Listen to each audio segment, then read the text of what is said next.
One thing I wanted to ask you right off the bat was I wanted to just touch on Pro Football Focus's ratings of the quarterbacks last week, and I'm sure you're aware that Taylor Heinicke had the highest rating of all the guys over Wild Card Weekend, and we understand. We watched him. He played very, very well.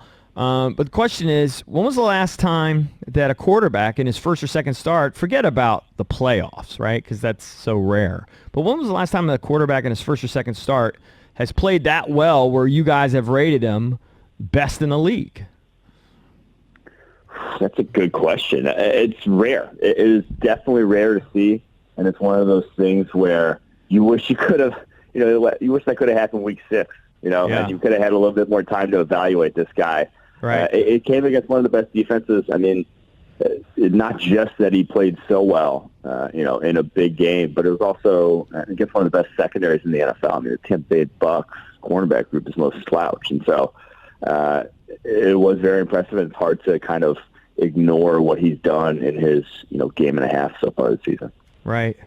That's we're having a hard time trying to figure this out because you don't want to be an insane person and just give him a starting job and say he's going to be the guy for the next 5 years. But then you don't want to ignore it either. It's just very hard to put it into context. I can remember years ago, and this is going to date myself. Mike probably was a kid, but I mean, do you remember when Scott Mitchell had like that 3-game run? It was with Miami, and then they gave him a big deal in Detroit or whatever, and it just never panned out. Sure. And I'm sure there have been other instances, but I just don't know where. Or is Taylor, is he like a Trent Green type who just finally gets an opportunity and then shows he can play a little bit? I don't know. I don't know who he is.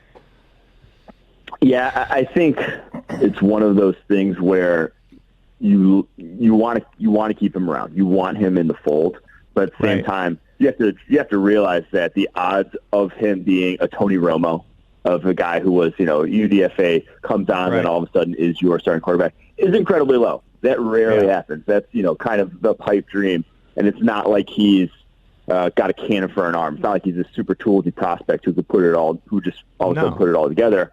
You're kind of still doesn't have that sort of ceiling. You can do better than that. So I think it's nice to see, but you still got to go all in somewhere at the quarterback position, whether it's free agency, trade, or the draft this offseason. Mike, I'm looking at the 2021 NFL mock right now on PFF.com, and this would be a huge move if it happened. Dolphins select Justin Fields with pick number 3. Niners send pick number 12 to Miami for Tua Tagovailoa. We've seen them go back and forth with Tua and Ryan Fitzpatrick. Are they not sold on what Tua showed them in year 1 in Miami? Would they be willing to move on from him after just less than 1 season of starts? Well, I think it's fairly safe to say Brian Flores isn't sold. I mean, I don't think he wanted to start him in the first place, and obviously he didn't want him, in crunch time situations down the stretch. So I don't think he's sold. But this isn't a Josh Rosen situation to me. If they are going to be drafting someone like Justin Fields, it's because they believe that Fields is a much, much better prospect. I think from a talent perspective, I don't think that's really debatable. He's got a better arm. He's more athletic. He played as well, if not better, at the college level. There are a lot of reasons to think that Justin Fields is the better of the two coming out of college. But I'd be very surprised if they went that route. If they went and gave up, I guess if you trade him, it would be giving up on Tua. But addressing the quarterback position this offseason after what we saw from Tua, there were some encouraging signs. I mean, it wasn't, like I said, this wasn't a guy completely looking unprepared for the NFL game year 1. What do you think the Jets do? Trevor's going to go to Jacksonville. Urban Meyer might be there, who knows, but he'll go 1. But the Jets there at 2, what do you think they want to do with Sam Darnold? Who knows who the coach is going to be? But and that'll be a big factor. But do you think that they stick with Darnold, or do you think they draft someone? I think they would be absolutely crazy to stick with Darnold. I think where you are at number 2 overall, 1, that doesn't happen every year. You can't bank on drafting top 5. You're thinking you're going to get a good head coaching candidate. You got a lot of cap space. Things are probably going to turn around a little bit there to where you're not going to be in a position to, if Sam Darnold doesn't work out this next year, draft another franchise type of guy. And 2, say Sam Darnold does work out this year. Say he is, he a step forward, he plays better, and he'd have to take a pretty big step forward from what we saw this year because it wasn't that great.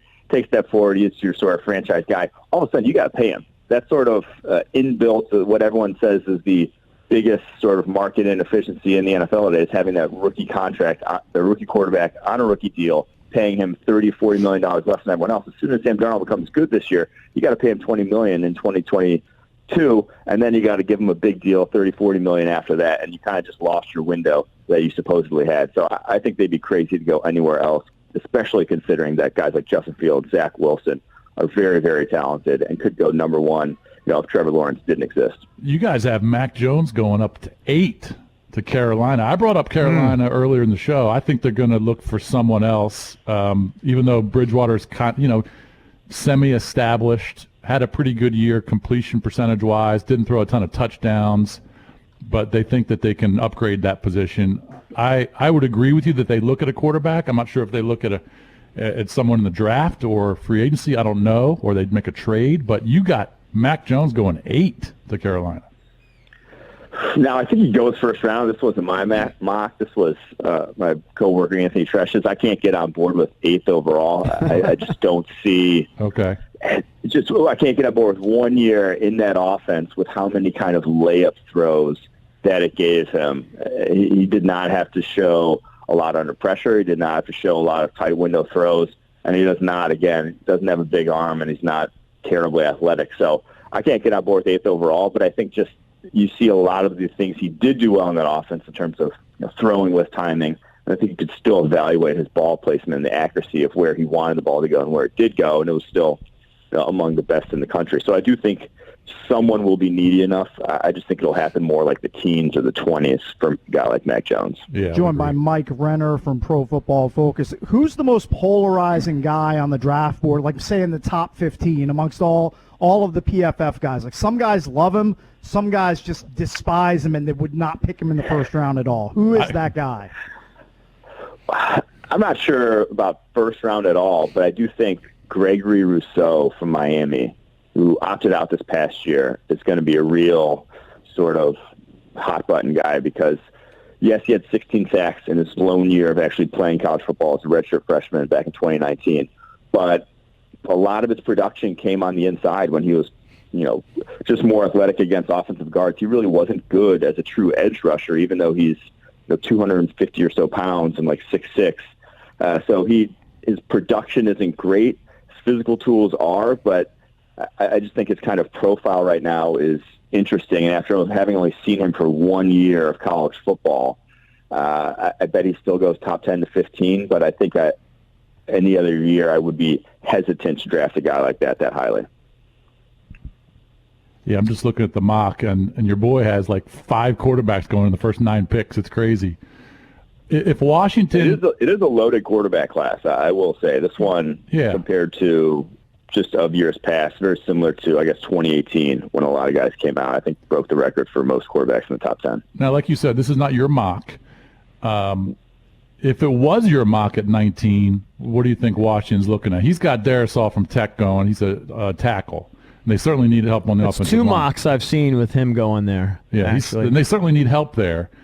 But it's also a team that will be looking to make a move at quarterback. Now, maybe they look in free agency or make a trade for a veteran, but if it was your mock, Mike, at 19, who do you think they're looking at? I'd probably have them making a play up to go get one of these quarterbacks because I think with as many as there are, you could see one slip to the 6, 7, 8 range, and at that point, this team's too good to get a quarterback in the draft ever. With how good that defense is right now, with Ron Rivera, head coach, you're just not going to go. You're not going to go 4-12. You're not going to go 5-11. Like you're only going to get better on that defensive side of the ball, to where you're in that purgatory, no man's land, and at that point, you got to make a play now. You can go get a veteran, but if you're getting a veteran, there's a reason someone else let him go. Usually you're not getting that sort of franchise guy. To me, in this class, there's 4 guys with legit talent: Trevor Lawrence, Zach Wilson, Justin Fields, and then I'd throw Trey Lance in that mix as well, to where you can do anything you want with them in your offense. I think if one of those guys starts to slip, I would give up a future draft pick. I'd give up a future first rounder to get up there and get one, because that's how important that position is, and that's how just kind of behind the eight ball they are right now. Well, I have a beef with you on Trey Lance. I mean, now, granted, I only watched the throws of the one game there, and he was the most inaccurate guy I've ever seen. He runs like a freak. But I was like, you know what? He's off my board. There's no way I'm selecting him early. Tell me where I'm wrong. Well, you're not wrong. He was not accurate in that game, and has not been accurate compared to, I guess, any of these top guys in this draft class. But you just said it yourself there. He runs like a freak. You saw what no doubt. The Eagles offense turned around, night and day, going from Carson Wentz to Jalen Hurts, purely because Jalen Hurts can run. And Trey Lance can run a lot better than Jalen Hurts can. He's a more dynamic guy in that regard. It just gives you a very high floor offensively, and I think we've kind of seen the Ravens blueprint in terms of if you really have your quarterback as that dynamic rushing threat, there's so much you can do with that. It gives you such a high, him and Antonio Gibson in the same backfield would be a very difficult ask for opposing defenses to have to account for. And then with how good you are on the defensive side of the ball, I just think that's a blueprint for success that we've seen a number of times in recent years' work. Mike, I'm going to be upfront with this. This is a very selfish fantasy football question. I'm just putting it out there. Can Trevor Lawrence as a rookie in Jacksonville, can he be a top 12 type fantasy quarterback, like a guy that I could draft late in a draft and load up on my other spots? You plug him in there. He's got a good running game with Robinson. We saw what he did as a rookie. He's got some decent pieces to throw to. Or am I a crazy person for thinking that? Can he be a Justin Herbert? I think he 100% could be a Justin Herbert. I think he's a much better than Herbert was coming out. I think he's about as NFL ready as the guy I've seen since Andrew Luck. And I don't know where he ended up finishing his rookie year, but he did hit the ground running pretty well. So, and I think they have more talent around him, this Jacksonville offense, than Andrew Luck did coming out. Like he'll have some legit pieces to work with and a fairly solid offensive line to where, I don't think that's crazy whatsoever. Do you just getting back to your Trey Lance comments? This is just purely hypothetical, but do you believe that if Robert never got hurt, that if RG3 never got hurt, that he could have still been super effective and a top quarterback in this league? That's a. I don't think so. I don't think he was that as a passer. So you think Lance is a better passer? I think you needed Kyle Shanahan. You needed the offense is what they needed instead of, I think Lance is RG3's problem wasn't accuracy. His problem was actually like getting the ball where it needed to go on time and actually, reading defenses and pushing the ball downfield with consistency. I think Lance is willing to take those chances, and I think he's a more difficult eval because of the competition he played against. Yeah. But he was not a dink and dunk. He didn't shrivel into a ball kind of like RG3 did when things went south. He is slinging it down the field, and he's a little bit inaccurate, but Josh Allen was very inaccurate coming out. I think you bet on guys with those skill sets because of how big the payoff could be. Okay. Mike, real quick, I'm just going to go down the standings, and obviously there's a bunch of teams that need quarterbacks because they just suck. And they, Jacksonville obviously needs a quarterback. These are the teams that, and when I'm going to say this because I think you're going to see maybe some crazy trade up offers in the draft this year. Okay, so I'm just going to go down the standings, and these teams either need a quarterback or have quarterback questions. Right? Miami, Patriots, Jets. Right? Steelers. You got to throw the Steelers in there because Big Ben's 100. Colts. Obviously, the Jags, the Broncos, the Raiders, Washington. I'm not going to throw the Eagles in there because they got hurt. But the Bears, the Lions, Carolina, San Francisco, half the league has either a need or have question marks because they have aging QBs that are kind of on their way out or they're not at their prime anymore. And you say this is the best crop of quarterbacks. There could be some crazy offers in the draft to try and get one of these guys. Yeah, that's the thing. And with where Washington's standing at 19, they're going to have to jump. Feasibly get one. I think 3 guys will be off in the top 5, and I don't think at 19 you're going to get yourself into the top 5. And then so after that, they'd have to get. Philadelphia could even address quarterback yet. So you'd have to jump someone like Carolina, Denver, San Francisco, New England just to get one of those top guys. It's going to be tough. It really is.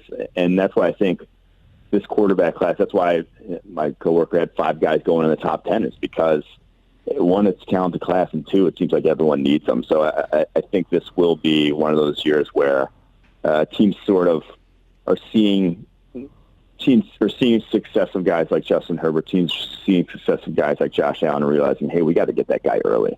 We got to go. So are you? Oh, by the way, I should throw the Saints in there too. I forgot to throw the Saints in there. Yeah, but Taysom. Are you out on Tua Taysom's too, out. though? I mean, Jason's throwing it in like they're out on Tua. Oh, no, I'm not out on Tua by any means. I just think that it's recognizing how valuable that position is to, and recognizing that you're in a unique spot where Miami is right now, that you don't get the number 3 overall pick with their roster. Like they got that's kind of like an icing on the cake pick with getting it how they got it from the Houston Texans in that Laramie Tunsil trade. Like, that's a very good team.